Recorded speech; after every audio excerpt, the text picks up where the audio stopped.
nó phải tôi một mất gì nữa là họ xả lại mua cho chiếc cỏ nó tua đọc pe một mua chiếc cỏ là tròn nữa nên sẽ đợi tuần trò của một sai pe mua chỉ mát chỉ tông cho là tròn nữa nó phải lúc xả là mua cho chỉ mát chỉ tông lần đầu nó cho đọc pe tròn nữa chỉ có thể tây dạng nó chỉ mát chỉ tông đất chi nữa tao tròn đua đi cho không gì nữa nên họ đọc của cái một sai sẽ giả kiểu này bao nó là họ sản đặt kia là của tây dạng nó như bao thế này thì có thôi dạng chỉ mát chỉ tông nó của anh tao bỏ đùa thế chỉ tao bom về đi xong tây huli trà đi nữa thì nên là thì bao thì dạ thì về với cha nó là họ hay thế này cũng mà cho bao tí dạ nó sẽ là nó về thì chỉ cầu chùa là giờ thì chỉ trọng tơi nó nè thì dạ của chỉ bao làm gì cho chỉ nó với tàu tàu như thế này mới dịp của tàu li gió của cho này mới dịp của mà tàu li gió của cho thì mới dịp của chỉ tàu này với cho thì nên thì nhớ gì thà tụi chị chụp tập trung ăn tập cho ta chú chỉ cụ thích chua nó này cái chuột này nó họ chỉ cho nó no thế để phải nó đọc cái gì cũng chúng nhớ gì nó còn chúng cho theo cái trả cả một đây nó không một chua cả từ chua cả ok gì chúng nó cho đi nè để phải tàu ít của cho cụ theo nhưng mà cho để chọn thì phải cho một cái tin chọn nó họ cú tóc của nó lại chọn kia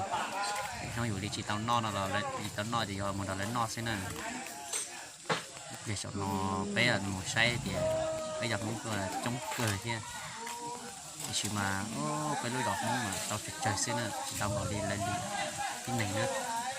mà thiên cho co đây mà là chỉ tàu đọt tết muốn theo chạy plastic của cho thì sao bây giờ tàu mong mà tàu trời thế này tới đó mà tàu mua plastic gì sao tàu phải nè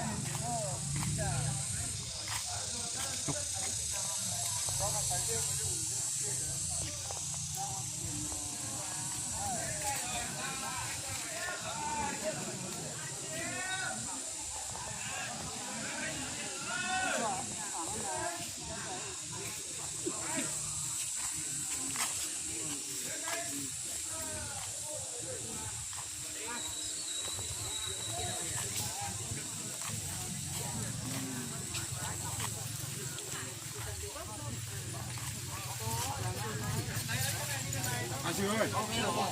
cho một túi